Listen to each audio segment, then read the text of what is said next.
lying to yourself, lying about alcohol, this becomes a habit. When I was pushed under pressure, I resorted to what I knew over the last 10, 15, 20 years of this downward spiral. And I have no excuse for it. I'm embarrassed, I'm ashamed. On the record, the state of Michigan versus David John Higgins, 23802-782 FD. Matt Nagel for the people. Assistant Public Defender Joseph Hardy, on behalf of Mr. Higgins, who is standing to my left. And you are, of course, David Higgins. Yes, Your Honor. Today is the date for a hearing on whether you violated your delayed sentence. As a reminder, you are still on a delayed sentence for the original charge. So if you're found to have violated the orders of the court, you face possible removal from specialty court up to 5 years in prison.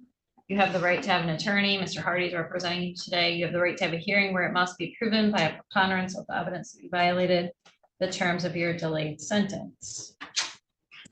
Today, the alleged violations are failure to provide a truthful report to your probation officer, having provided falsified community service logs, and failure to complete your community service work as directed. Mr. Hardy, how are we going to proceed today? At this point, he's going to be entering plead guilty. Your Honor. Mr. Higgins, you understand if you proceed with pleading guilty, you'll give up your right to have a hearing on whether you violated the order? Yes, Your Honor. You also understand that there may be a recommendation from probation, but that is just a recommendation. The sentence is what I decide. You understand that as well? Yes, Your Honor. And you wish to proceed with your plea? Raise your right hand. Do you swear or affirm the testimony you're about to give will be the truth under penalty of perjury? Yeah. Okay. Mr. Higgins, it's true that you pled guilty to OWI 3rd on in October of 2023. Is that right? Yes, Your Honor. You were placed on a delayed sentence order in a specialty court program, November of 2023. Remember that? I was. As a condition of your participation in specialty court, you were ordered to complete community service hours. They are directed to be completed during specific phases of the program. Is it true that you failed to complete the community service hours that were necessary for phase 3? Well, let's leave it at that for the moment. You failed to complete the community service hours that were necessary for phase 3. That's correct. All right, and you were given extension to do so, is that right? I was. Is it also true that you provided a falsified community service log to your probation agent? Your Honor. Did anyone make any promises or threats to you to get you to plead guilty here today? No, Your Honor. Are you pleading guilty of your own free choice? I find your guilty plea to be knowingly, voluntarily, accurately made with sufficient facts on the record upon which to base your plea is therefore accepted. That is 2 technical violations. According to Ms. Koshmeter's notes, that's 4 total technical violations of your probation. At this time, I'm considering revocation from specialty court. Mr. Nagel, do you wish to be heard? Your Honor, I do recall this being discussed. I agree with the court's view on this. This is a huge breach of trust by the defendants, given the opportunities he was presented to be in specialty court. And in light of this, I would agree with the recommendations in the court's line of thinking here that he should be terminated from the specialty court. And beyond that, Your Honor, I would defer to the discretion of the court. Thank you. Mr. Hardy, do you wish to be heard? Yes, thank you, Your Honor. So Mr. Higgins freely admits that he does have a problem with alcohol. That and this addiction that has beset him has called him to make a severe lapse of judgment. He admits that he's here today to take accountability for that. He wants to get sober and he wants to stay in this court. We understand it was a breach of trust. However, we would just ask that the court consider other options outside of complete revocation, whether that be increased monitoring or jail sentence, or he's really willing to do anything that he can to get one his chance, and to show both to the court and to sort of probation officer that he can be truthful and be dedicated to his journey of sobriety and his community service, Your Honor. Mr. Higgins, you have been testing negative for substances for some time. Yes, Your Honor. This is a crime of, or a violation of dishonesty, a complete breach of trust of the program. I don't understand the relationship between wanting to sober and your issues with substance use and the decision to submit a false document to the court.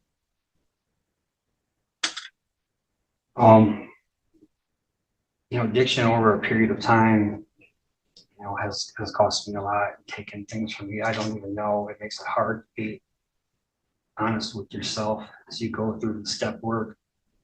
The big one is step 4. I've achieved sobriety, as you said, Your Honor, through step 3, basically. It's step 4, the fearless moral inventory I failed on.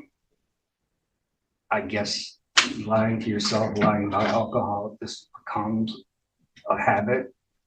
When I was pushed under pressure, I resorted to what I knew over the last 10, 15, 20 years of this downward spiral. And I have no excuse for it. I'm embarrassed, I'm ashamed.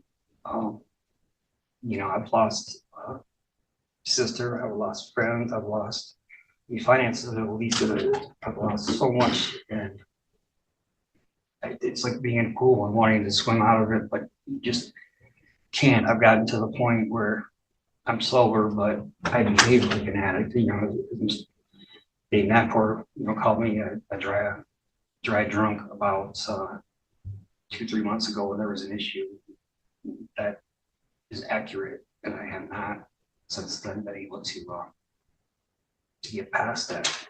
I guess I'm asking, please don't give up on me. I'm embarrassed. I'm ashamed.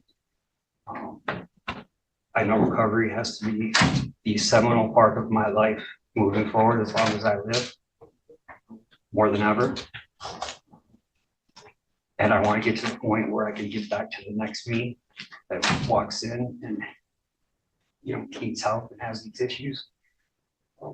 Because how hard they are. It's a subtle thing, but everything else in your life, it can take away until there's nothing left, except shame and self-loathing and things of that nature. So I guess I'm asking you not to give up on me. You have reason to. I've been given a last chance, and this is the last chance after a last chance. So I just ask you to consider that, Your Honor.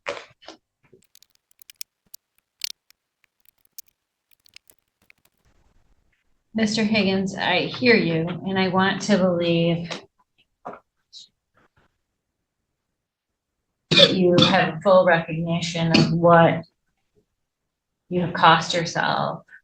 But for the integrity of the program, this kind of violation cannot be tolerated. It is a fatal violation of the trust of the program. We would be no longer able to accept any document you submitted to the court without questioning its authenticity. You are revoked from specialty court. You'll be referred to the Michigan Department of Corrections for a pre-sentence report investigation. A sentencing date will be scheduled back in this court once we have that report, which I think we have the date now. Is that right? It's going to be January 31st at 10:15. They're going to do it that quickly? Well, it all depends. I was going to say. I was going to let you remain on a personal recognizance bond until such time as the sentencing, but I'm going to amend your conditions. So your current conditions say comply with your delayed sentence, but since you're no longer in specialty court, I have to amend those conditions to say appear for your court dates, don't leave the state without permission, do not commit any crimes while on bond, do not consume alcohol, marijuana, or illegal drugs. You are to have a sober link and urine screen randomly 1 time per week. Because if there's any chance that you continue in the community after your completion of the specialty court on a felony probation, I need to know that you're safe in the community until then. So That's why I feel like you have to do a silver link, because you're going through a lot of, you know, that needing the specialty court can be emotionally challenging, and I can't have you becoming a danger to yourself or others because of that. So I need to make sure that you're remaining sober during this time. Understand? Probably of 21st of what? February 21st. Okay. You said January 31st the first time. That's where. Right, I didn't know Feb 21, what time? at 8:15. Okay, 8:15. Thank you. Appreciate that. It's okay. I just knew that that wasn't a lot of time, and Department of Corrections is very backed up. I'm gonna have you go check downstairs with Brianna to make sure that if she has to get anything from you, because the Department of Corrections is gonna need to contact you to complete your interview and make recommendations to the court. They'll score your sentencing guidelines and all of that. So I want to make sure that all the connections are made, that you don't miss that interview. All right. Mr. Warrensley, you have a new bond for Mr. Higgins? Okay. And, Your Honor, I also have a case regarding the jury trials on Monday on Hawkins. That will not be a plea, that trial will be going. That is the firearm charge? Yes. Okay. And Please review closely the jury instructions I've provided, because I did have to draft those from scratch. understood, Your Honor. And additionally, Lopez, that is one that I believe will be a plea. And regarding Japper, now that I see him here in the courtroom, I will speak with him, but I believe that one, we have the intent of going on that one as well. For Okay. our last conversation. But I will get further confirmation. Okay.